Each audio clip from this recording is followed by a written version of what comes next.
So all we have is a metal plate, and we sprinkle on some sand. What you see here is completely formless. In other words, there's no pattern at all. Then we take a violin bow, and we're going to play the plate with the violin bow.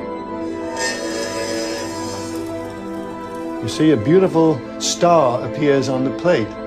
Now, that pattern that forms is basically the sound made visible, and it's kind of magic. And now watch what happens when we make this plate vibrate from an electronic piano.